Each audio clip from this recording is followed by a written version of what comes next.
They now went to bring Mohbad's mother. That was why Mohbad's mother came after 2 weeks and said, does Mohbad want to tell me she doesn't know what's happened? Why can't Mohbad tell us what Wunmi told her the day she knew Mohbad died? Why calling out Naira Marley?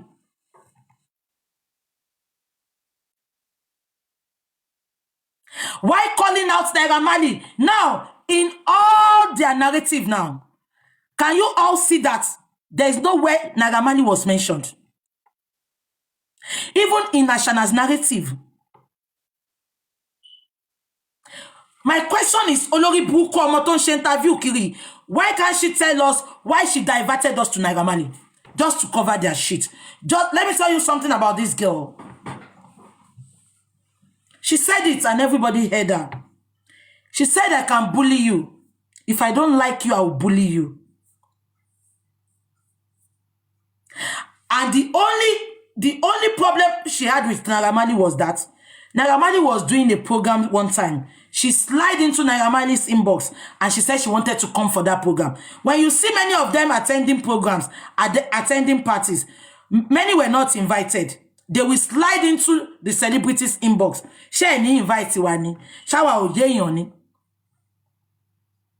This is what they do. I'm telling you for free. And you can see the evidence Naira Marley brought out. She slid into Naira Marley's inbox that I want to come to your event. Can you give me 2 invites? I have somebody I want to... Naira Marley blanked her. So the day Naira Marley will give her opportunity, you know, to accept her, she was like, I'm a Malian. I'm a Malian. She said it. She said she's a bully. That if she doesn't like somebody, she will bully them. Nigerians, let us ask, why is she not coming out to retract the calling out of Naira Marley?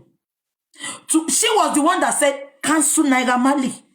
She started it with a fake blog, Gist Lovers blog. Cancel Naira Marley. For you to know that she operates that Gist Lover. There is no celebrity that is wedding in Nigeria that Gist Lover will not carry their story, either good or bad. And she never carried good story about those celebrities. She will carry their bad stories. Have you seen Gist Lover carrying her daughter's story? Have you seen it? Have you seen Gist Lover carry? There is no celebrity. There is nobody. Gist Lover would have told us how they met, what is happening in that boy's life. Have you not been Gist Lover?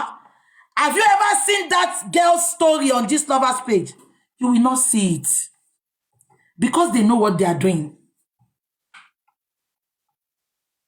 Now, let me tell you, for me to buttress what I'm telling you now, Baba Jesha, either good or bad. Yeah? Either good or bad.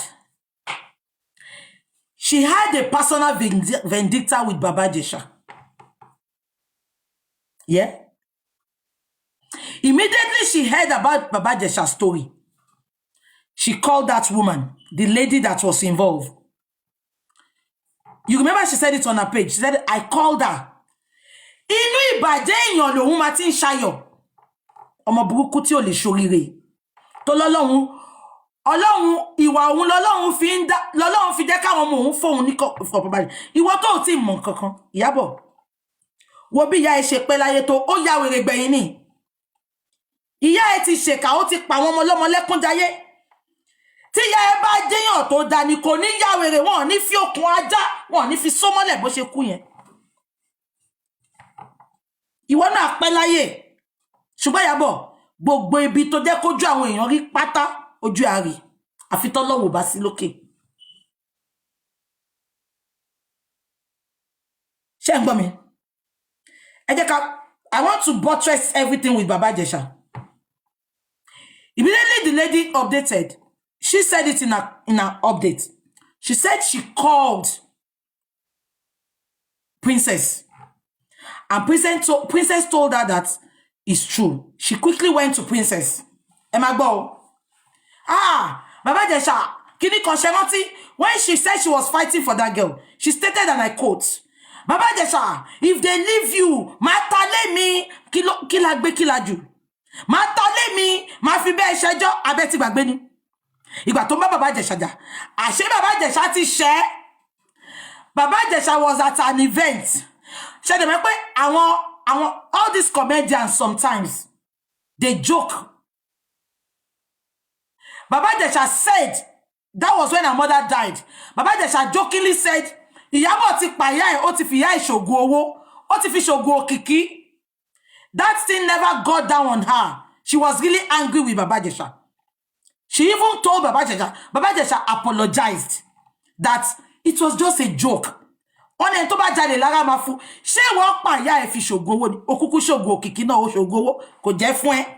Ó ti rí pé orí asiniwáyé ló gbé wáyé. Olórí burúkú. Ó fake gbogbo nǹkan ayé ẹ̀ fake ni. Ó bust wèrè lọ gbé for Louis Vuitton. Ṣé ń gbọ́ mi? Can you all remember? Ìkùnsínú yẹn ti wà fún Baba Jesha. Mi ní Baba Jesha ò ṣe nǹkan tó ṣe o. Mo fẹ́ point kọ́kọ́ fún yín bí báyìí ni. Ó ní tó bá fi jà Baba Jesha lẹ̀, àwọn máa ta lé òun, mo máa ta lé mi, wọn ò ní fi ẹ̀lẹ̀, ó máa kú síbẹ̀ ni. Can you all remember that? Èmi wá ń bi ṣẹ̀pẹ̀tẹ́rì lẹ́ni mò ń bi Ìyábọ̀ Òjó. Ṣó ti padà lọ wo ọmọ tó ná rèpín, wọ́n náà fipá bá lò pọ̀ yẹn. Ṣó ti padà lọ wo ọmọ yẹn? Kí ló ń ṣe lọ́wọ́ ọmọ yẹn láti gbà yẹn? They just do things for social media, and they just do all these things to get back at ẹni tó bá ṣẹ̀ wọ́n. Àbẹ́ ìrántí ni ọmọ tó sọ pé ó máa ta lé ẹ̀ nítorí ẹ̀, a máa update kankan mọ́ ń pa ọmọ yẹn. Èmi sọ fún yín pé nǹkan tó pa gbogbo wọn pọ̀ ló tú wọn ká. Gbogbo àwọn tó papọ̀ ń gbà yẹn wọn ò sọ̀rọ̀ mọ́ o. Kò bá dé tó ń sọ̀rọ̀ mọ́, Abókù sọ̀rọ̀, kò bá sọ̀rọ̀ mọ́. Òun àti Larity wọn ò sọ̀rọ̀ mọ́. Abeg get me. Báwo la ṣe mọ̀ pé òótọ́ gan ló ń sọ? Because according to the story, kò ń ṣe Baba Jesha nìkan ló bọ́mọ yẹn sùn. Bàbá kan tó wà ní ọgbà wọn náà bọ́mọ yẹn sùn. Ṣùgbọ́n dé níyì wọn Ìyábọ̀ Òjó ò bá wa dárúkọ bọ̀bọ́ yẹn. Wọn ò gbé bọ̀bọ́ yẹn síta. Ó ṣe jẹ́ pé Baba Jesha nìkan just because Ìyábọ̀ Òjó ó fẹ́ gba ẹ̀san lára Baba Jesha. Ẹ get mi ṣá? Ẹ gbọ́ mi ṣá? Màtálé mi ni màá fi ṣẹjọ́. Ẹ bá mi béèrè lọ́wọ́ ẹ̀, ìgbà wo ló rí girl yẹn gbẹ̀yìn? Ìgbà wo ló bá girl yẹn sọ̀rọ̀ gbẹ̀yìn? Ọmọ tó ní Baba Jesha súnmọ́ yẹn. Ṣé bó jẹ́ kó máa check on them, kó máa ṣe ibi tá bọ́rọ̀ yẹn dé nìyí, kó máa dá sí mọ́. Tó bá ti rí pé òun ti ba ayé wọn jẹ́, tọ́lọ́run dẹ̀ máa bá tiẹ̀ jẹ́ pẹ̀lú fake sunglasses tó wọ̀ náà. Abeg get. I am just trying to establish to you that this girl, is better you avoid her.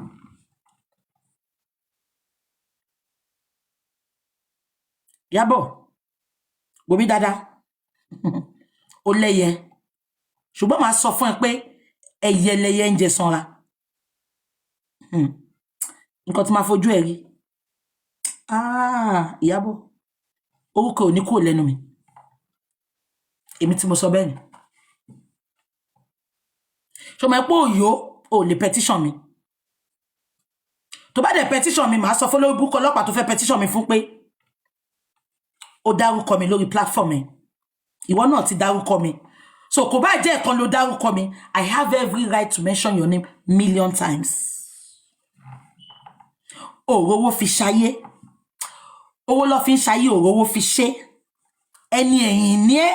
En tó bá ti ṣiṣẹ́ bí ìwọ wá jókòó sí interview ó ní ìwà dáadáa ẹ lọ́lọ́run fi ń dá ẹ lẹ́jọ́. Ta ló sọ fún ẹ? Ìwọ rí pé wọ́n la kúṣẹ̀, ó kúṣẹ̀, ìwọ ló kúṣẹ̀ jù náà ọmọ ní theater. Mo bá pé òde wàá wà kísà, wàá wá aṣọ ṣẹ́gì, wàá wọ material tó ń tà ní 200 payadi lóṣòdì. Wèrè télọ̀ lọ rọ́ọ̀nù tó ránṣọ fún ẹ náà, agbá mu á ṣe yánmayàmá mọ́ ẹ lára. Òrówó fi ṣayé, olóhùn polówó fíìmù, olóhùn ṣe ẹ wo orí burúkú ìdọ̀tí pàǹtí tó kó sínú páálí. Ẹ wo páálí wèrè tó ṣe. Mo bọ̀. Ìyábọ̀ ṣé wọ nìyẹn? Ṣé wọ nìyẹn àbáwọn ọmọṣẹ́, àbáwọn ẹrú ẹ ẹ̀yin? ó ló fẹ́ ṣe fíìmù gbogbo àwọn tó ṣe fíìmù láyé yìí a rí nǹkan tó ń pín wo pàǹtí wo dọ̀tí gbogbo nǹkan tó pín bẹ̀yẹn kò sí túmọ̀ ṣé bẹ́ẹ̀ láyé ẹ ti bàjẹ́ tó ni ó wá ti di once upon a time nǹkan àlejò òbò gan ọ̀tà mọ́ sí ìtorí òbò àwọn ọmọ 18 àwọn ọmọ 19 àwọn ọmọ 20 òbò wọn ló ń tà báyìí òbò ẹ ti wọ dẹ́mọ́rẹ́jì bíi tèmi olórí burúkú fagídí ló gbà fagídí ló gbà wọ́n ní wàá fẹ́ẹ̀kì títí ẹ fẹ́ẹ̀kì tẹ́ fi lálàánú lára yín wo pálí tó ń gbé kiri mo ń bèrè ní wọ́wọ́ yín sí ni gbogbo yín please help me to ask her the public donation they made for MOHBAD for in their NGO where is that money owó yẹn ló fi lọ ṣe fíìmù olórí burúkú tó ṣe the film look tacky it looks dirty ẹ bá mi bí wọ́n owó tó wọ́n fi ra pósí owó tó wọ́n fi ṣe tòkú MOHBAD ibo lọ kó sí ẹ rí pé kò rí fíìmù ṣe látijọ́ yìí ó yá yáwó lọ́wọ́ tó ń tó dí kẹjẹ́ kásáré lówó yẹn máa dá padà. We want accountability. You have to account for how you spend that money. Ó lọ sọ adókòdó, ó lọ sí bàkòbà, ó lọ sí fàkòfọ̀. Queen mother lórí nothing to write home about. Nothing to show. That is why she's struggling. She's doing all she can, you know, to keep floating, to keep on being relevant. She knows she has nothing to compete with what is happening online now. Gbogbo rí burúkú yẹn ló ń ṣe àṣírí. Auntie Tope Alabi, she had a wedding. Kò disturb wa. Perfect wedding. Oh, really? Èyí tó fi ń sunkún tó ń pariwo kiri. I expected you to go into your room to be praying. Kọ́lọ́run ṣe ọjọ́ yẹn lọ́jọ́ ayọ̀. Did you see what Tope did?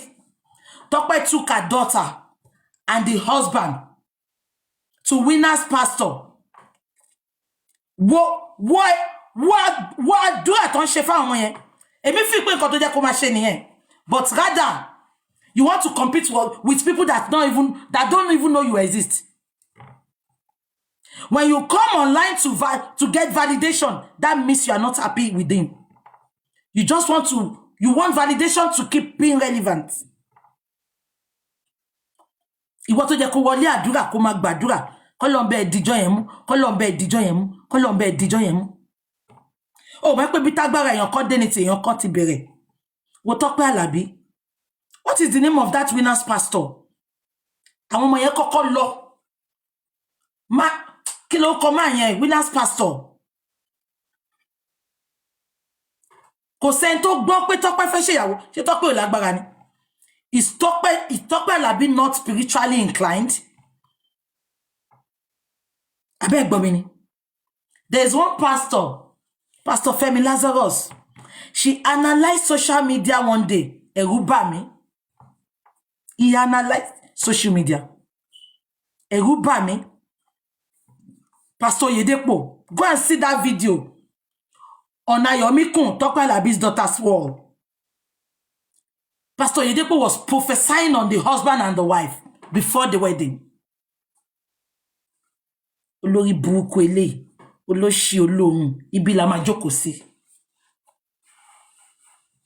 Èmi ò ṣàjẹ́ o. Ọmọ dáadáa lọ́pẹ́ ọmọ ẹ̀, mi mọ̀ o.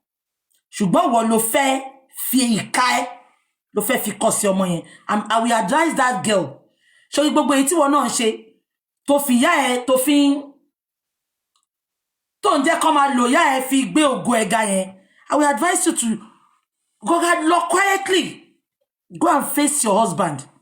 Má jẹ́ kó lórí burúkú obìnrin, má jẹ́ kó ṣì ẹ́ lọ́nà. Má jẹ́ kó fi ẹ́ ṣe pepper dem. Because sometimes the men will be fed up. Create your own brand. Má jẹ́ kó lo ìyá ẹ as ọmọ ìyá bọ̀, ọmọ ìyá. No! Have your own brand. Ní brand ẹ pẹ̀lú ọkọ ẹ. Ìtorí lè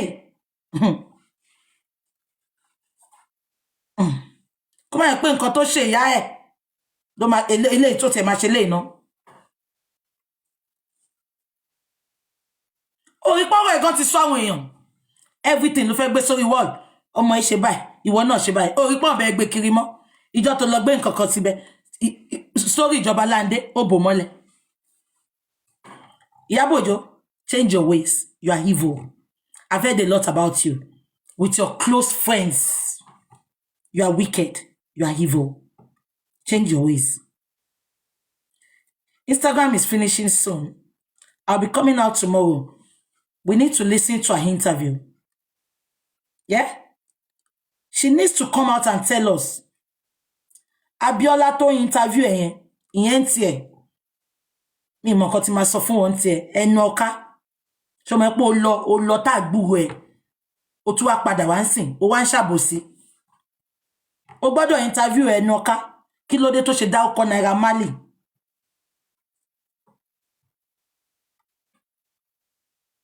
Kí ló dé tó ṣe dárúkọ Naira Marley? Because if they had told us their truth, abẹ́ money, tó ẹ pọ́n ti sòótọ́ fún wa. A lè ti gba justice gan. Why lie to us in the first place? That is my problem. Why lie to us in the first place? Why? Why tó parọ́ fún wa? Because it was their plan. Tó bá ti sòótọ́ fún wa ni, ní bára wa ń bi ta ti bára wa yìí.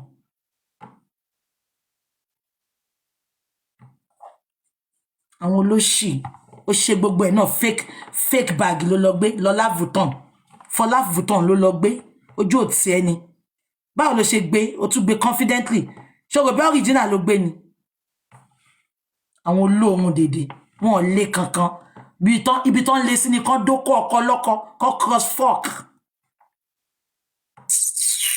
Exactly, it is all about royalty. Ẹni pé bàtó sáré bọ́ta royalty ló ń sọ.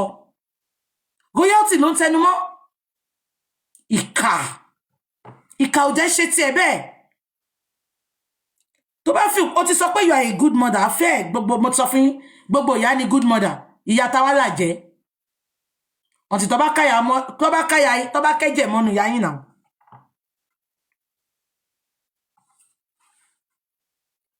Royalty abẹ́ mọ́ don't you know ṣé ẹ mọ̀ nǹkan mọ̀ pátọ́ mọ̀ ikó lórí justice for MOHBAD kẹ́nìtì tó ṣẹlẹ̀ àti bọ́ta àti join wọn lórí TikTok àti máa condemn bàbá yẹn alóhun bá ṣàlà àti ya MOHBAD parí ìjà wọ́n náà mú fóònù tó fẹ́ tí ara ẹ gbọ́ ṣé wọ́n bá wa bẹ̀rẹ̀ pé kí ló wà ní fóònù yẹn táṣàlà ṣe lọ jí.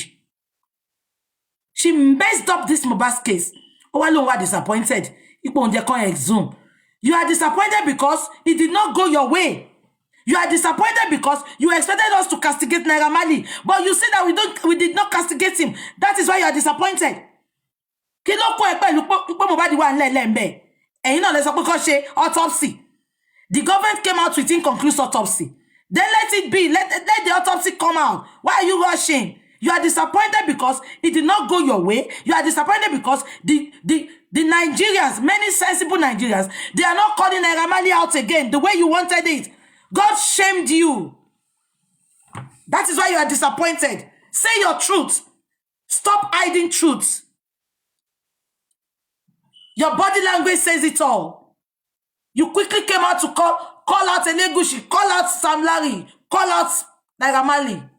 You started posting where Naira Marley was shaking Lagos State government's hand, telling us we cannot get justice because Naira Marley knows the government people. You posted that pictures on this Nova's page just because you want to nail Naira Marley. That is why you are disappointed. It did not go your way. Ọlọ́run shame ẹ.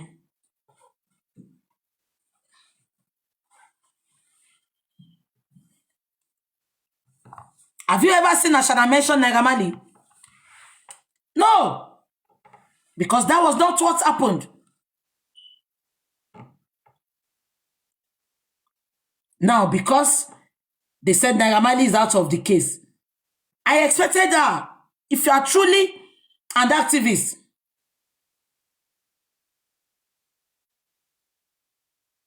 Abeg Bomini. If you are truly an activist, you will not do what you are doing. You'll be straightforward. Oti buju. Then there's suffering, but suffering. Eyeleye njo sora. Gbogbo aje ofo eyan. Wa fi pa baba jegejege ni. Ibo lo nko si ori buruku bo. Olosi elese osi. Kò sínú ilé tó wo ma so da woro ni. Dàbí nse da. Ó dàbí ẹyẹ ìgúnnukó. Ó dàbí àṣà. Olófò fake life. Tó bá bí ya ìdájẹ́ ká ṣe challenge. Papa do ojú ẹ pa makeup ẹ ṣe be mi ni mo makeup yi. Olosi. Dàbí awo yiyan. Àgbáyé ti dalẹ̀. Àwọn tó ń súnmọ́ ẹ lanu wọ́n ṣe mí. Àwọn tó ń súnmọ́ ẹ. Ó máa pa yín lọ báyìí. Ó ṣe mí ó ń gbà mí. Àwọn tó súnmọ́ mo ti bá wọn sọ̀rọ̀ náà. Kò sí kankan nu wọn tó sọ̀rọ̀ ẹ̀ dáadáa. Eléyìí tó wá ń big ara ẹ̀ lórí podcast. Kò sí kankan nu wọn tó sọ̀rọ̀ ẹ̀ dáadáa. With reference, one reference back to back ni. Kò sí kankan nu wọn. Ó dẹ̀ wá jókòó sí podcast ó ní èmi ni mo dájú.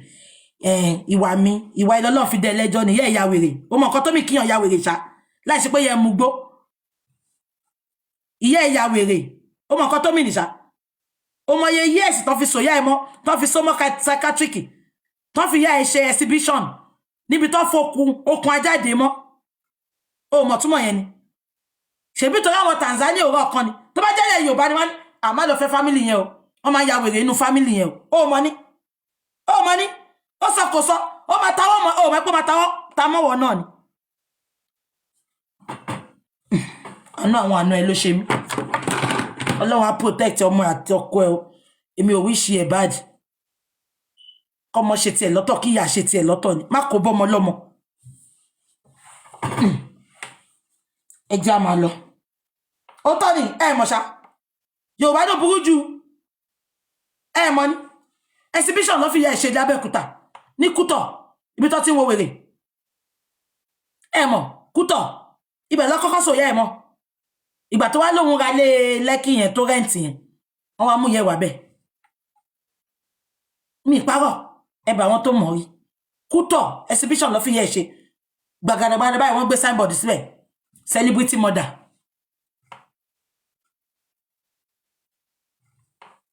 Bẹ́ẹ̀ ni. Tó bá dúró Naija ọlọ́njẹ́ ọrọ̀kọ̀. Because Naija burú gan. Wọ́n máa tag ẹni. Má lọ bẹ̀ yẹn o. Wọ́n máa ń ya wèrè nù wọn o. Ó sọ kò sán. Hereditary ni. Hereditary ni. Ìwà tí yẹ ewu ló ń jèrè ẹ̀. Ẹ bèrè ẹ lọ tó bá ní kọ́ lọ mú yẹ ibi tó kú síbà. Ẹ mọ iye ọmọ ọlọ́mọ tó ti pa lẹ́kún. Olófò. Ilé ọkọ dùn. Òun ló sọ pé káṣànà kó máa fẹ́ ọmọ ọkùnrin. Àbí? Ó ná ọmọ ẹ làṣànà. Ó lè ní kí ọmọ ọkùnrin máa fẹ́ náà kó máa fẹ́ra wọn. Àbí? Kó kúkú dànà sánà. Kẹtẹ̀ jẹ́ ká ṣe bẹ́ẹ̀. Ṣé bó sọ pé ọmọ dáadáa làṣànà. Jẹ́ kó ọmọ ọkùnrin fẹ́ náà. Kakú mọ̀ pé àkówó lé lọ síta. Àbí? Kò lè fẹ́ ẹ̀. Nínú ẹ̀ ṣó lè sọ pé àṣànà dá. Ó mọ̀ ẹ̀pá àṣànà ò dá. But torí pé ó fẹ́ bá Naira Manager yẹn àṣànà ní best lójú ẹ̀. Ṣèbẹ̀ ìgbà tó sọ pé ìyá dáadáa ni ìyá MOHBAD. Wọ́n kó fún wèrè lórí Instagram. Wọ́n náà bò lórí burúkú ni ẹ̀. 10 years àná sí mọ́mí ìyá MOHBAD yẹn dá. Ó sá lọ ní. Ìjọ Mother's Day kò kí ìyá ìtọ́ fokùn so mọ́lẹ̀. Kò kí ìyá ìtọ́ ya wèrè. Wòmí dáadáa. Kí ìyá mi jàjẹ́ kó jẹ́ wèrè. I don't deny my family. Wòmí dáadáa. I am proud of them. Ṣùgbọ́n ọjọ́ Mother's Day kò kí ìyá ìtọ́ ya wèrè. Ipe màámi ìwòyí 5 years ago. Wọ́n fokùn ajáde yìí mọ́lẹ̀ sí Kútọ́ ní Abẹ́òkúta. Ìyá MOHBAD ló ń kí pé best mother. Àwọn èèyàn wá béèrè lọ́wọ́ ẹ̀. Ṣé o gbàdúrà irú ìyá MOHBAD níyà? Ọ̀rọ̀ pèsè jẹ́. Bọ́lá eyín ọ̀ká kéèsì ẹ̀ ló ń bọ̀ nẹ́ẹ̀sì. Ṣó sọ pá bò sí pa ikú ni. Ẹ jẹ́ á máa lọ. Mi ìpayín lẹ́rìn léni àti ẹ̀rọ orin kọ léni. Exactly. You know what? Wọ́n máa sọ pé ọmọ yẹn dá o. Ọmọ yẹn dá o. ọmọ yẹn dá o ẹwẹ́nu ìṣó láti jọ́ tó ti ń gbé Fọlá kiri ẹwọ́ àtijọ́ tó ti ń gbé Fọlá kiri kó tiẹ̀ bá wá boyfriend fún Fọlá ṣé ẹni tí ò tí ní ló fẹ́ fún Fọlá ṣé ẹni tí ò ní ló fẹ́ fún Fọlá mi fẹ́ mọ nǹkan tí Fọlá lè ṣe ó jẹ́ kó try kó wò pé well mi lọ́kọ tí mo fẹ́ fún ẹ o kó bá wọn parí ìjà yẹn bọ́ọ̀ tí ẹ fẹ́ra mọ́ but no pẹ́pẹ́ dem ló máa ṣe kiri ibi téèyàn bímọ sí bó wá jọmọ bọ̀dá yẹn àbí kò jọmọ ẹ̀ bọ́ ibi téèyàn bímọ sí ṣé wọ́n ló fẹ́ ṣe bàbá ọmọ fún ni àtijọ́ tó ti tẹ̀lé kí lọ́ fún do free lọ́ máa ṣe àbí kò sáwọn ọkùnrin wèrè tó wà ń tàn àṣàdà tó dẹ̀ gbé sẹ́yìn àdíbáwá fún ní ọmọ mi ọkùnrin tó bí yẹn kí ló pẹ̀ ìwọ tí ẹ fún ìgbà ẹmú mọ̀ pé ó láìkì àṣànà ìgbà ẹmú mọ̀ pé ó láìkì Mohbad ó lè ṣe ìkà ò jẹ́ ṣe tí ẹ bẹ́ẹ̀ ẹ jẹ́ á máa lọ kí n kọ́ west ó tiẹ̀ ti sú mi báyìí ẹ̀bà tí lá ló ṣọ́ọ̀jù bí ṣe wà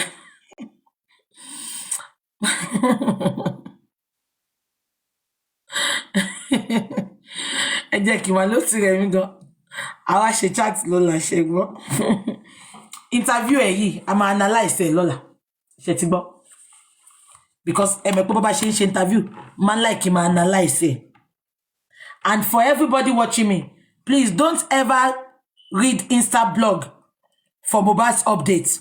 Insta blog Naija is working for Ashana. So if you want any updates, don't go read Insta blog. Please. Don't go and read it. Fake news in Insta blog and I'm disappointed in him. He has been bought. True to Baba Mohbad kò ní gbé. Gbogbo bí tí Sanṣítù ti sọ̀rọ̀ kò gbé yẹn. Ibi tí ó sí ibẹ̀ ló ń gbé. Àwa bully èèyàn ṣe di cancel Naira Marley cancel Oríyọmí gbẹnu sí Mike. Àwọn ní cancel ṣọlọ́run náà wájú yín lọ báyìí. Ìgbà tó cancel ẹ̀yin náà Agodi prison ní Ìbàdàn. Ṣé ipá lọ́wọ́ òbúrú? Ọlọ́run mọ bó ṣe ń ṣiṣẹ́. Ẹ cancel ọmọ tí ó ṣẹ̀. Wọ́n bá cancel ẹ̀yin náà Agodi prison ní Ìbàdàn. 1-on-1 two gave up. Cancel Naira Marley. Ẹ má play Naira Marley bí báyìí mọ́. Oríyọmí bó tẹ̀ jẹ́ pé mo jà fún yín. Bí ṣe ìfipákidé bó ṣe cancel ẹ̀yin náà Agodi prison ni. Ló bá di 1-on-1 2-on-2. Abájọ cancel ara wa. Nǹkan tó bá ṣe máa ṣe lọ. Gbogbo nǹkan tá bá ṣe ló lérè. Gbogbo nǹkan tá bá ṣe òun ló lérè. Ẹ má play Àgídìgbò. Ẹ má play Naira Marley nínú Àgídìgbò ìmọ̀. I drop my pen. Wọ́n bá drop pen yìí náà Agodi prison. Bí ṣe wà yìí mi support Mohbad mọ́. I drop my number mú pen náà. Pen tó ti dákú tí ó kọ mọ́. Pen tí ó sì bí kì ń bẹ̀. Tí ó sì ń kì ń bẹ̀. I don't want it. I don't want it. Ẹ jọ̀ọ́ ṣó ní Oríyọmí tí wọ́n loose ṣòkòtò. Now what very fitted mentor pack fún. Now what very fitted ṣòkòtò ń dọ́nà. Lórí Àgídìgbò yìí, ẹ má play Naira Marley mọ́. Cancel mi fẹ́ gbóhùn ẹ̀ mọ́. Ṣé dẹ̀ mọ́ wáyé tó fi ṣe bẹ́ẹ̀? Ẹ jẹ́ ń já yín sí lẹ́nu. Ṣé wọ́n pé nígbà Timothy, he was working hand in hand with Gistlover. Anything tó bá ṣẹlẹ̀, wọ́n ti gbé fún Gistlover bá wọn gbé. I know that cancelling Naira Marley, Gistlover ló send the message sí.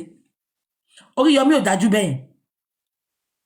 Oríyọmí ó máa wá di nǹkan, ó máa wá díẹ̀. Okay, mo wá sọ fún yín, ìgbà tó Oríyọmí ní kó cancel Naira Marley. Ìgbà tó wá gbọ́ pé Naira Marley ò sínú sí nìyẹn. Ṣé wọ́n sọ pé Oríyọmí náà ló sọ pé his wife is the main suspect. Àbẹ́ wọn ti pọ̀ sọ. And up till now, he did not come back. Pọ́kọ́ sí mẹ́ni, olólùfẹ́ mi, pọ́kọ́ sí mẹ́ni. Ìyábọ̀ sọ pé mo ń pè ọmọ tí orin ọkọ ọmọ ẹ̀bá. Olólùfẹ́ mi, wọ́nà. Olólùfẹ́ mi. Ìyábọ̀ sọ pé it's coming from the place of love.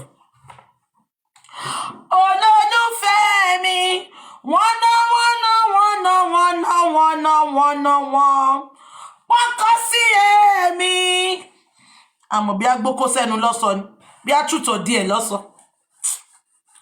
ẹ jẹ́ máa lọ àwọn ẹdí mélòó lẹ́nì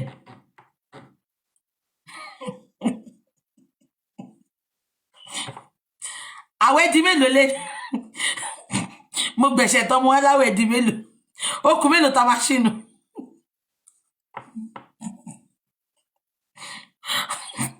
Oríyọmí oní rough parking wọ́n pààkì sí wọn kan mo ti try títí pé toríyọmí bá dúró kí n yé máa wo bẹ̀ ojú ìyá lọ bẹ̀ ṣá bó ṣe máa wú pọ̀pọ̀ àwọn ẹdí mélòó lẹ́nì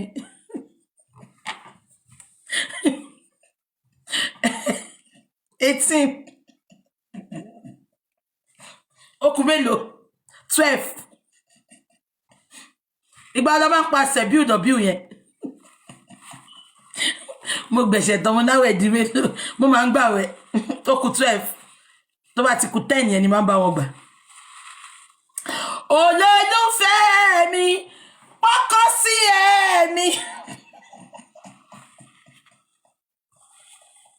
èmi ò náìsì èmi náà mọ́ tí bá ti ń lọ lórí Instagram ẹ wò mí o tí mo gbọ́ tọ́ tẹ́nìkan pí orin báyìí tẹ bá rí bí ṣe bá ń lejú pàṣípà ta ló wá ń ṣe bẹ́ẹ̀ náà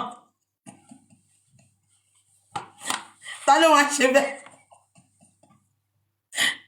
ta ló wá ń ṣe bẹ́ẹ̀ èèyàn kan ní mi tún mi èmi náà wà pé mo ò náà àní tí bá ti ń ṣe báyìí lọ bí a mo ń gọ́sìpù lórí Instablog máa kọ́ máa ṣe pọ́kọ́ sí ẹ pọ́kọ́ sí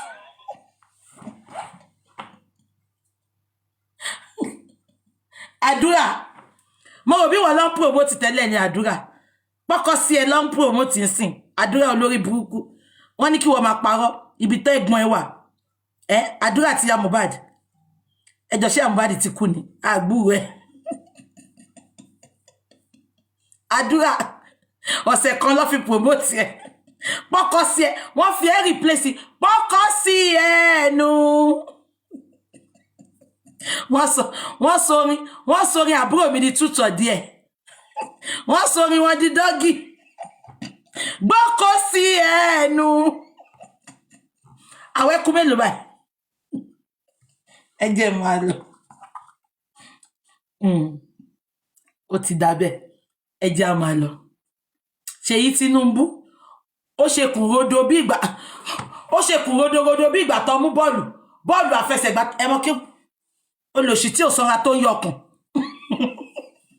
má lọ sọ fún bàbá ẹ kó tún Nàìjíríà ṣe kó bá lọ sílẹ̀ Haúsá kó lọ máa ráàpù kó lóò sọ̀rọ̀ ó ń sòyìnbó bẹ́ẹ̀ tó wà ní literary and debating society ẹmọ tí wọn bá lọ fún literary and debating society ó wá sọ̀rọ̀ bẹ́ẹ̀ tó ń debate my daddy they are insulting my father ọ̀lẹ́ntẹ̀ láàfà àwọn àdìmàrìjì bẹ́ẹ̀ yẹn náà ni kò máa lọ ṣọ́bí ìyá ẹ̀dá kó wá sọ yẹn lẹ́kọ̀ọ́ wọ́n sọ kò pa ẹni olòṣì tó kórùn gbọ̀nsẹ̀ nu olóòrùn mo tẹ̀ rò gbóyìnbó bẹ́ẹ̀ yẹn abáyọ tó máa ń quiet ó bẹ́tà kó dákẹ́ kó má máa sọ òyìnbó ẹ ti mọ̀ náà fọ̀rẹ́ ẹ̀wọ̀n mi kí n sọ èèyàn tó jẹ́ ẹ̀rọ rẹ̀ náà ni dẹ́gẹ́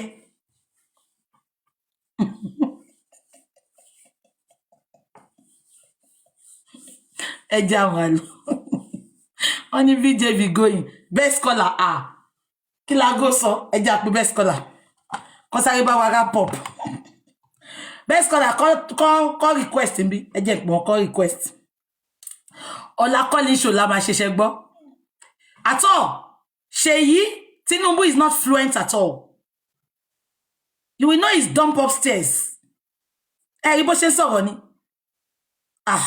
oh my earring is 18 karat gold from all sorts fabric and gold. She's in London. Ẹ jẹ́ ká lọ pè best scholar.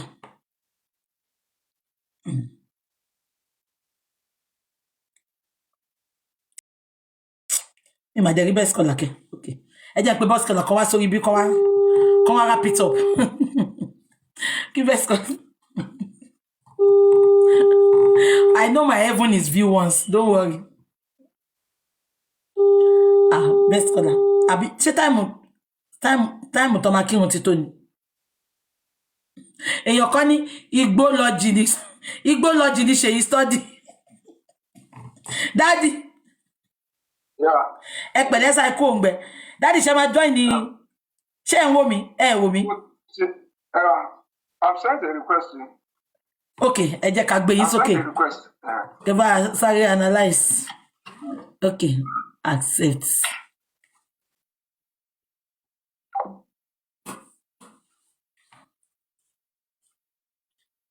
My heaven is view once.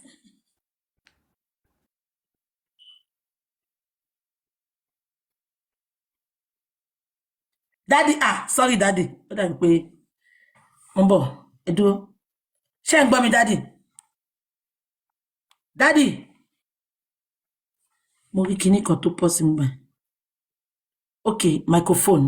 Okay, mo ti tàn. You can invite to turn the... Daddy, ó dàbí ilẹ̀ tán microphone yín on o. Daddy. I didn't... How? Can you hear me now? We can hear you. I want to mute. Daddy, I'm going to Okay. Yeah. Well done, no. Let me greet everyone. Good evening. And all seekers of justice. I want to use this opportunity to once again thank all seekers of justice, the progressive-minded Nigerians who pray and work for a better Nigeria. Justice for MOHBAD. Irun tó ṣẹlẹ̀ sájúlọ́ba àní firú ẹ̀gbà. Àmín Jésù. But all signify struggle see an average Nigeria is facing today. And it's an opportunity for us to work towards changing Nigeria for better. If we are able to do this,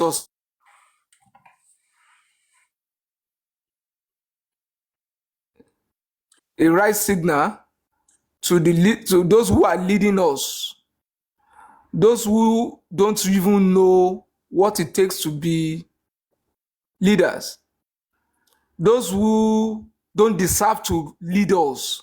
It may also be an opportunity for us to bring forth responsible leadership.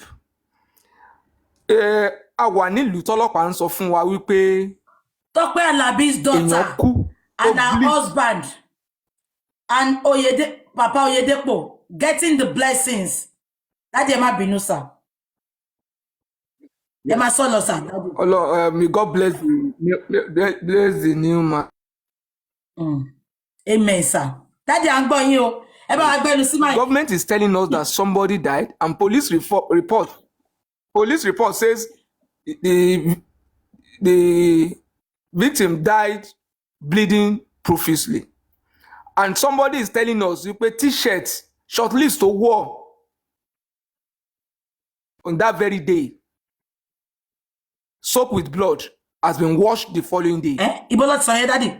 Mi gbọ́ yẹn. We are in a society. DJ Bami told us it's part of, if you check the CTC, they act. Hello, Daddy. And he confirmed that it has blood stain, and they wash it the following day. Yes, you can confirm that. We live in a society where witnesses, suspects are making contradictory statements. People are telling us that the victim cannot be reached on Monday, September 11. Ìjọ tí wọ́n lè gbàgbé l'Amẹ́ríkà ni. Ìjọ tí àwọn fẹ́ cancel, wọ́n fẹ́ gbọ́jọ́ yẹn. They don't want to hear that day. They want to erase that day. In fact, and that is why ìyá Mohbad out of bó bá ti díjú tí ìyá Mohbad bá díjú Monday ló ń bọ́ sẹ́nu ẹ̀ tó bá díjú tán fún ní signal tán sọ pé màmá ẹ má gbàgbé ní ta sọ o Monday ló ń jáde lẹ́nu ẹ̀ tó bá ti lajú tán ranjú mọ́ ló máa lóun fẹ́ wá correct rẹ̀.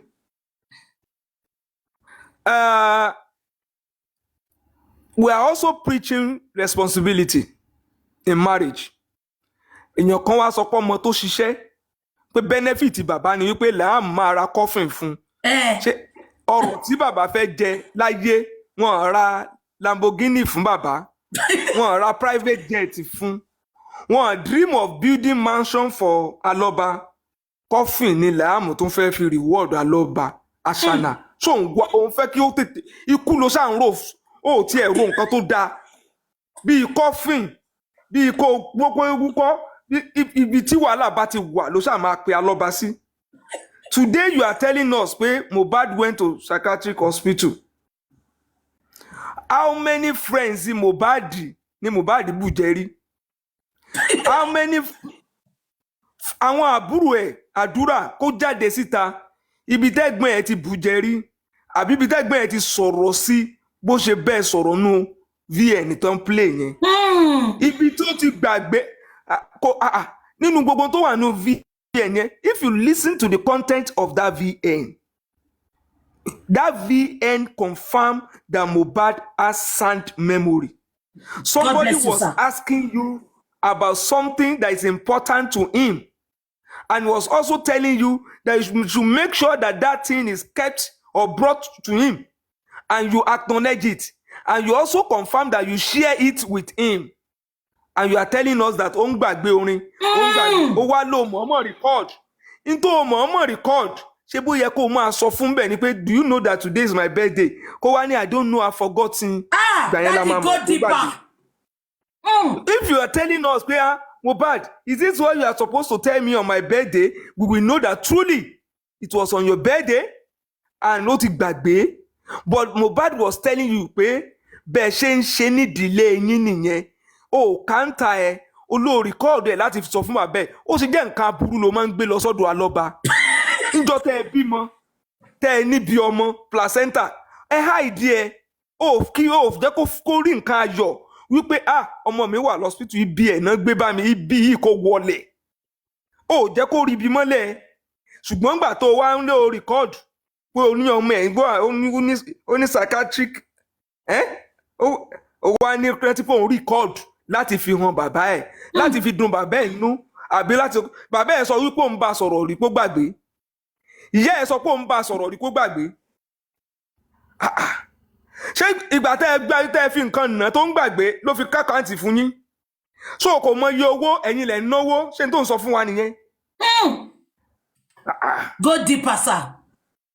Now you are telling us wípé wọ́n ra mọ́tò fún bàbá. That shows how jealous, that shows the kind of life you live with Mohbad. Ó yẹ kójú tiẹ̀ wípé Mohbad wà láyé bàbá ògùn the man did not ride a befitting car. Now that you see the man that the public are coming up to say this man deserves a better life, you are not happy. You say it's Naira Marley. You say it's this and that. You are even telling us that the man is a celebrity. We will make Aloba a celebrity. Oh yes, deeper. Aloba will build mansion. Go and write it down. What you think Aloba will not achieve, he will achieve it. And the Bible of Jesus. And tó bá fẹ́ kúnú ẹbí la máa ra coffin fún. Àwa la máa ra coffin fún ẹ̀yin, not Aloba lẹ máa ra coffin fún. Bẹ́ẹ̀ni. To now tell us wípé they bought car for him is to influence him. That man has been consistent from day one. Nothing has changed in what that man has been saying. A man that has double mouth, that has double standard, ọ̀rọ̀ ẹ̀ kò ní wà consistent, ọ̀rọ̀ ẹ̀ máa kàṣe ni. So at what point did naira, kobo, dollar influence Aloba that change Aloba's words? Into sọ tọ́mọ ẹ̀ sọ, into sọ tíyàwó ẹ̀ sọ, into sọ tí ìwọ gan sọ. Now you are telling us that the man is always after this, is after property, is iṣẹ́ ọmọ ẹ̀ ni. Àbí? Iṣẹ́ ọmọ ẹ̀ ni. Tí ò bá ṣe kò ní lè jókòó tì. Now you are dropping his name as a shield. You are dropping Liam's name as a shield. So that anytime we want to know the cause of the death of Mohbad, anytime we want to know what happened on the 11th, you drop father-in-law. You say, my son, our only son. Our only son. Tell us what happened on September 11. We are tired of my in-law. Your in-law was not in the house. Your in-law was not around. Darosha said Mohbad called. Mohbad did not pick call throughout Monday. Adura said my brother did not come down throughout that day. King White was even happy after the nurse left Corona, trying to confirm what the nurse said, that Abdullah was not in the picture at all. She bet long freestyle. Why did you rush to the Temi platform to be begging them not to attack Mohbad? The game is getting to an end. King White is dancing, Calabar is dancing, that acrobatic, that's in and out. Shebi King White is so baba, kò ṣe tàwa lára. We don't see him. Why do you see him? Why are you pain? Why are you disturbed? Why are you restless? Because the fact that they are telling you Adura was not in the picture that day, I've always told you that Adura, it's not possible that Adura will be in the vehicle. Ogbe was always almost gone. And Adura was not in the picture of doing the one that rushed him on Okada to hospital. Adura, when he was being treated at home, Adura was not active. It was DJ Bami that was active at home. It was DJ Bami that was active at the hospital. In fact, it was DJ Bami that rushed down. Why is Adura not that active? Now is Adura not the one jumping up and down? Hey, Bami, it shouldn't go like this. What happened? Why didn't you? Adura was in the car. The bone Adura. It means Adura knew more. Adura ní Monday yẹn ó ti sunkún, wọ́n ti parí iṣẹ́, ó ti gba kádàrá, ó ti pè àwọn tó yẹ kó pè. He was only acting the scripts. He was only acting the scripts.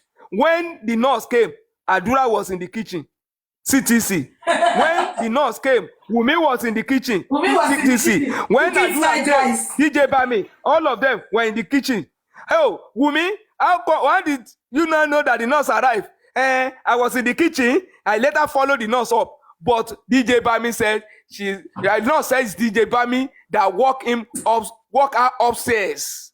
So as DJ Bami was walking her upstairs, he was not and the nurse said when she got upstairs, she saw you in the room.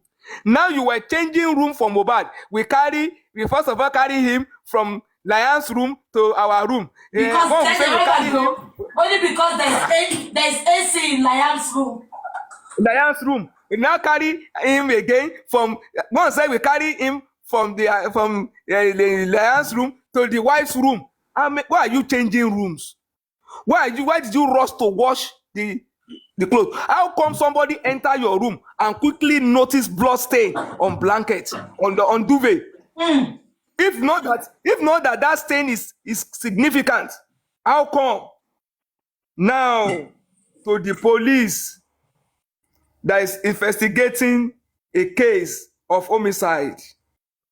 The police, are they telling us that they don't have that medical report? Daddy, because when they were using their criminal ask you a question, sir? Daddy, kí lẹ rí sí nǹkan tó ṣẹlẹ̀ yẹn? Daddy, tí gẹ̀ yẹn sọ pé òun lọ ra oògùn kóhun tó dé, wọ́n ti gbé Mohbad síta. Number one nìyẹn, Daddy. Number two, according to Feyisara, Olóhùn àtàwọn Wùnmí, àwọn lọ sí police station láti lọ gba death certificate. Daddy ẹ̀yin lẹ wà lÉkòó, ẹ bá wa tàn mọ́lẹ̀ sí. Ṣọ́dọ̀ ọlọ́pàá ló ti ń gba death certificate ni. Àbí doctor, ẹ bá wa sọ̀rọ̀ síbi méjì yẹn, Daddy.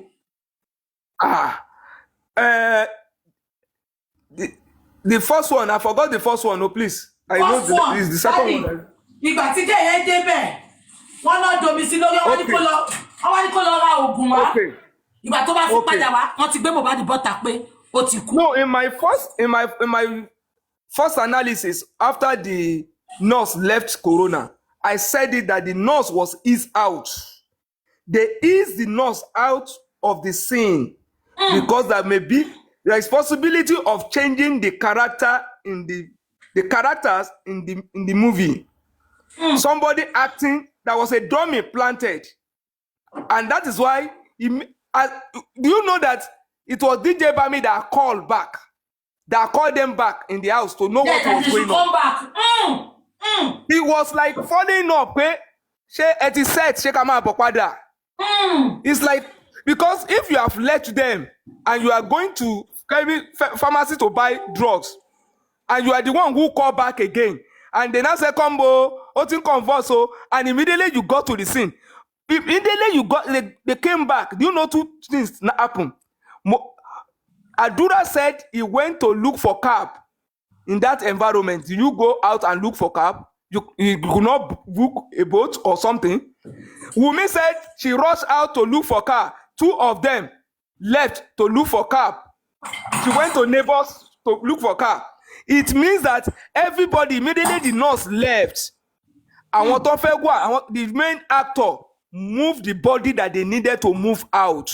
That is exactly what happened. What happened? The nurse was eased out. Everything that the nurse saw in that house was planted for the nurse. Anything, any role that the nurse played. If you look at even the CTC of the statement of both DJ Bami and Wumi, very contradictory on the issue of anti-tetanus. It was very contradictory because DJ Bami said he's the one that stopped the nurse from giving, I think, one of the drugs. This other lady, Wumi, said he's the one that said, oh, don't give, he has type, ulcer, don't give a particular drug. So, who among you told the nurse not to give?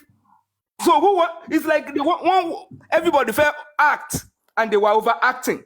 If DJ Bami said he's the one that stopped the nurse from giving a particular medication, and Wumi is saying he's the one that said don't do it, and the nurse said thank you. I didn't even know of that. Who actually did? Or is it that there are two different scenes? They were just acting. All of them were just acting. And on the police report, you know what happened, my sister? Yes, sir. On the death certificate, they went to police station. Baba was not there. Who were the people there? The two lawyers. The nurse lawyer, the nurse brother, who's a lawyer, and Mohbad's lawyer. And they went to a police station. Why is it that in all their statements, they were writing everything that happened rather than what that happened after, rather than what happened before? Yeah. At Corona, Russia wanted to entertain us with what happened after embalmment, and now they went to mortuary rather than concentrating on what caused the death. Exactly. Why is it that they never mentioned the fact that they went to police station to process their certificate? What were they hiding? That everything that happened, that will make somebody to link, to reverse back and link to the cause of death, because it's like a cover-up. Yeah. It's like going there to want to cover up something. And even they don't say that the police asked them if they wanted to file a report. It was a direct question. If truly you knew it's the nurse, Wumi that is telling us today that is the nurse that cried the husband. Why is it that you did not challenge them? Why didn't you people file? How come we did not hear from day one that there was a nurse? Day two, there is no nurse. Day three, we didn't hear of nurse. Day four, we didn't hear of nurse. It was, they've killed the nigger. He has gone. Then cancel them. Why is it that we never? What were you covering on this nurse, from this nurse angle, that you didn't want the world to know from day one that something was and do you know even this anti-tetanus, swollen hand and everything? Go and read DJ Bami statement at CTC. DJ Bami captured all the medication that was applied on the day they arrived Lekki. He said when they were gisting, they thought the wound was glass injury. Mohbad was there. Mohbad didn't tell them it was glass injury. They said they all concluded that it was like glass injury, and he will need anti-tetanus injection. And when they are not nurses, so Well, they are already, they've assumed the role, and 24 hours after, that is the following day, Monday, this DJ Bami is still telling us that Mohbad was still bleeding, that blood was still coming out, that he was the only one. It's only DJ Bami that is telling us that he saw Mohbad on Monday. He came down in the evening, and he now told him, don't worry, your nurse will come tomorrow. You have a nurse. It's not the first time you are injecting Mohbad at home. You told us that he has been fainting like this before. Fainting that his father, you are recording something to show to his father. But the record was fainting. His father did not know. I asked Baba, which day? I said, Baba, how many times have you poured water on Mohbad? Baba said it never happened. How many times has the wife reported this act of pouring water on Mohbad? The man faint, yo. Baba said it never happened. How many times has Adura reported this thing to you? He said it never happened. So what pool of, apart from bleeding profusely, now we are hearing about pool of water in the room. What are you doing with water in the room? Why do you have to pour water in the room? Why are you why àwọn ọmọ yìí máa lé o, ẹ tún kúrò lórí ẹ̀jẹ̀, ẹ tún bọ́ sórí omi. Ẹ kúrò lórí ẹ̀jẹ̀, ẹ bọ́ sórí omi, gbogbo ẹ̀ lẹ́dà lé ọmọ yìí lórí. Ó wá kú tán, ẹ wá di husband of my youth. Husband of my youth, tó o lè gbé kọ́rí, kó o gbé kọ́rùn, kó o ní ó yá hospital yá. Husband of my youth. Husband of my youth. Daddy, ẹ má gbàgbé pé gbà tí Mohbad kú tó fẹ́ announce ẹ̀. Daddy ó sápamọ́ ni o. Tí wọ́n bá ṣe pé later ni spend ṣẹ̀ṣẹ̀ sọ fún wa pé wà ní mọ́tò. Ṣé pé ó lẹ̀ ni àrí pé wà ń bẹ̀. Kí ló sápamọ́ fún? Ìyàwó Timothy, they wà ó gbójú sí kámẹ́rà ni. We saw her grieving. Ìyàwó Timothy did not hide her face. If not guilt, what will make you to be hiding your face, to let the world know your pains? You hide behind the keyboard and you are typing. That means you are mocking us. You were mocking the dead. You didn't want the world to see your pains. If truly you are experiencing any pains, you were just typing. The nigga has gone. Even look at the words, your choice of words when your husband left. Look, did not convey any pains. If you ever marry again, you can never meet somebody. You are already thinking about next chapter. From day one, the world did not collapse around you. You didn't seem as if anything has ended in your life. Nothing. You did not feel diminished that you have lost your husband. You hid behind camera and you are typing. You didn't want the world to see your pains. Now you want to come and tell us you miss Mohbad so much. You had the best relationship. You had the perfect relationship. Everything was good. But you are telling us that you are recording Mohbad to report to the father. What kind of lie is this? How do we reconcile this? Huh? And I'm shocked that even police wanted to twist us on that medical report. They now said the hospital issue medical report later. Now we discover that it wasn't issued later. It was issued on the spot. It was issued on the spot. Yes. So whether they like it or not, all these lies of it happened on Tuesday, we need forensic.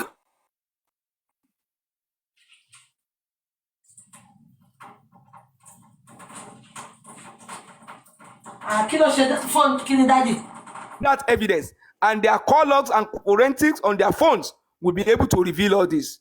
Thank you, my sister. Thank you. So that the killer sorry party secretary.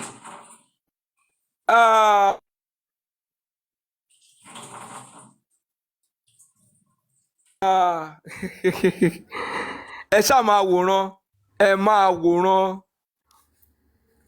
Wọ́n sì ń lùlù fún lọ́wọ́. Ó máa tó jó síta. Gbogbo twist there from day one. That is sad. Honestly speaking. Tó bá jẹ́ pé ẹni tí ò bí ọmọ rí ni.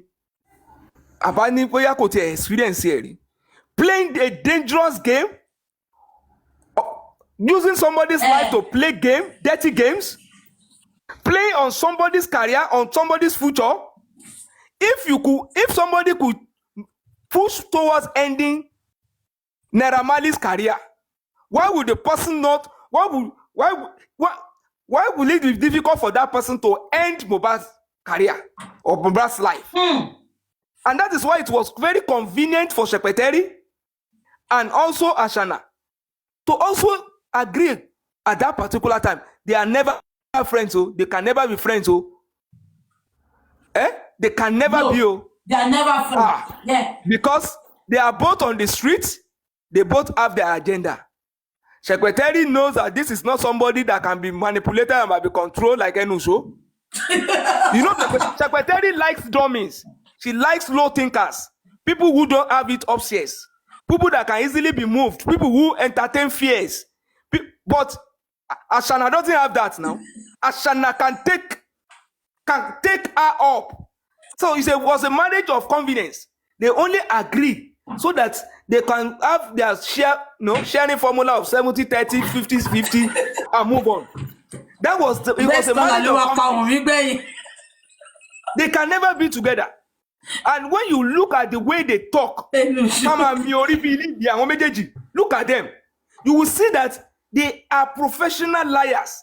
They lie without a wink. You see, they will face camera like this and they don't even have memory of what they say. Because how can somebody who is telling... Ashana told us that Baba Mohbad, the disagreement is after placenta. In another interview, she said they had the best relationship. The disagreement is after Mohbad died. And that everything just changed. That Mohbad will even be shocked. It means when Mohbad was alive, Baba did not have any disagreement with Ashana. That's the picture she painted. That's the picture. In another, at Corona, Ashana said the problem is from placenta. Placenta, yeah. It's and she even said, Baba is always bringing woman from Okodu to It's not different from Shepeteri. Shepeteri will network with anybody at Okuataye to achieve whatever she will achieve. She can network with, and she's so restless.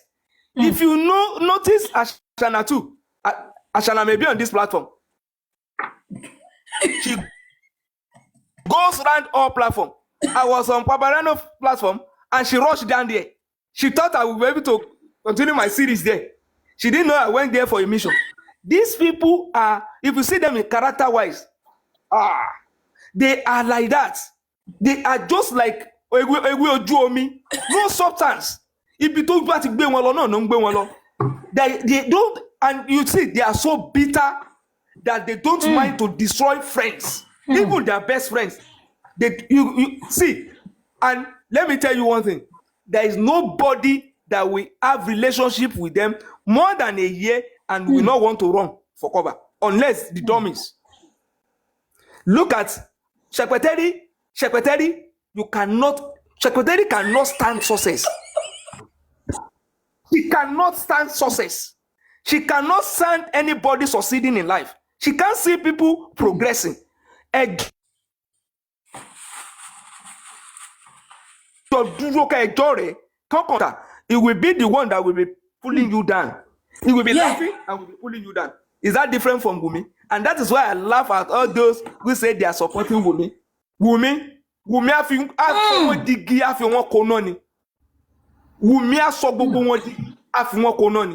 that's why I pity King White. For you can go King White in it. So strike shock. You think because of a bad relationship, you think he doesn't understand the game that you are playing now? Wumi is looking at you as a blackmailer. All those things, all those words that you are dropping, all those steps that you are making, you will see her very soon. Omonye is a bitter soul. And one more thing, and one more thing, you gbadura. Look at how she's dropping that in that lamb. They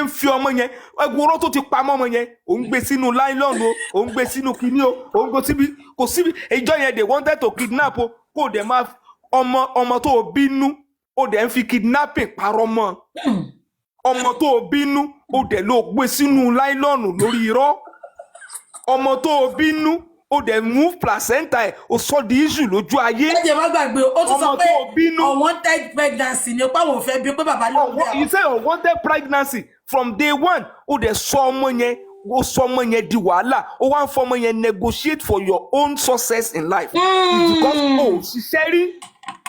Everything about Wunmi today is Liam using Liam to negotiate. She will use Liam to negotiate at home. She will use Liam to negotiate on the social media. She will use Liam to negotiate in court. She will use Liam even at the police station. Somebody, why are you not coming? She will say Liam is this, so Liam is even strong. We have to do this. I have to carry out. She lies effortlessly. And that is why I'm happy that one thing that saved Baba Mohbad is that that man has been saying his truth consistently. If not, how do you think you can overcome this kind of lies? If not that, Ọlọ́run ẹ̀ bàbá yẹn from day one. And let me tell you, Naira Marley, don't think because of what Ashana is saying that you are the one helping Baba Mohbad. You have not done anything for Baba Mohbad. The only person that has helped you to be alive exactly is because Aloba. Daddy Kani Baba won't stop. You cannot reward that man. Kani Baba won't support him. If that man will not be from day one support them, that man will make peanuts. Is tokenism they will give him at the end of the day. That token, that bait from the lawyer, when go one be on the same page. On the same page is to gang up against you, Naira Marley. That same page is to make sure that they end your career, Naira Marley. Naira Marley, that same page is to make sure that your name will be and your children's name, your next generation, your next generation will be destroyed. Go deeper, sir. The only person that saved you today is Aloba, that did not buy that wicked narrative. Don't be scared of thinking that I don't want to be associated with that man. Wunmi cannot scare anybody. Wunmi cannot scare us. Wunmi is talking about car. Alama Ramanson for Aloba. Wunmi is talking about helping that we will do more for Aloba. Soldiers, you can see people who are insulting him. You can see that when the full soldiers march out, they cannot stand us. Never. They cannot. They cannot. And can tell you, forget it. Our Lord God does not need to spend 1 naira. We will bring our money out. And the issue of property that you are talking about, when we cross this one, we will bring money out to fight that cause. By the grace of God.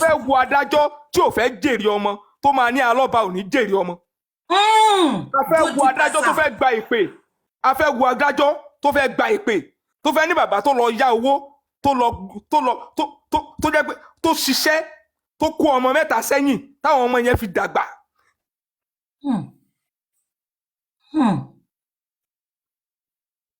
Tí kan yẹn ó ju àwọn sódò lẹ́ẹ̀mẹ́ta ó wá rí ẹyọ kan gbé jáde ẹ wá pa ògo yẹn ẹ wá níṣẹ́ ògo yẹn kó má jẹ́nu ẹ̀ a fẹ́ wo adájọ́ tó fẹ́ dárú ẹ̀ tí ò ní jèrè ọmọ.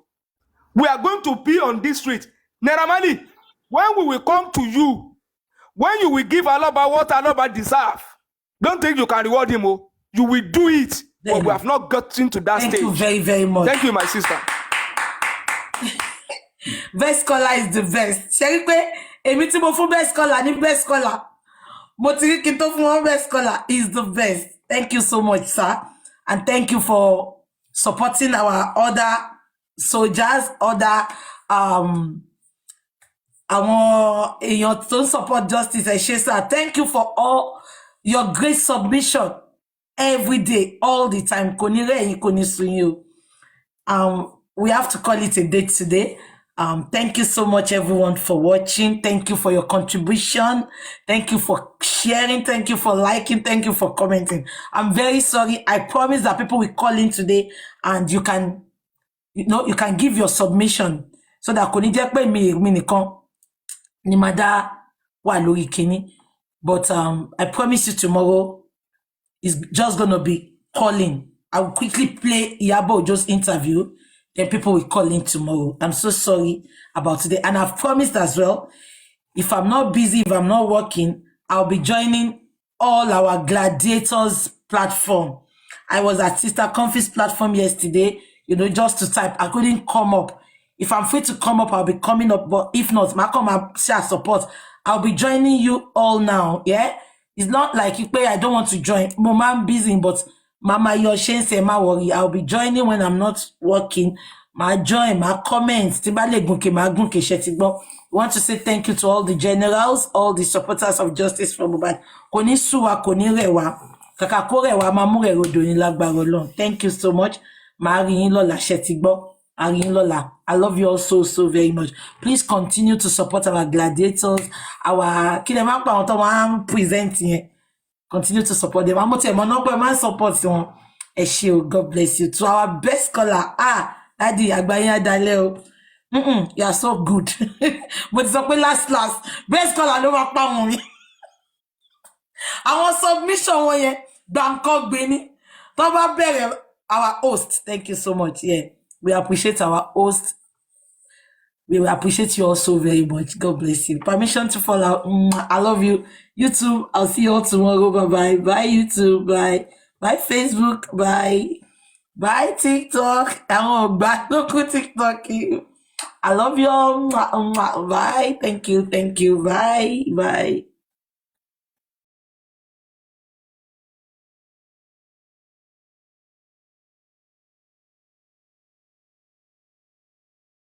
Tí wọn ò gbọ́ nǹkan kan àwọn títí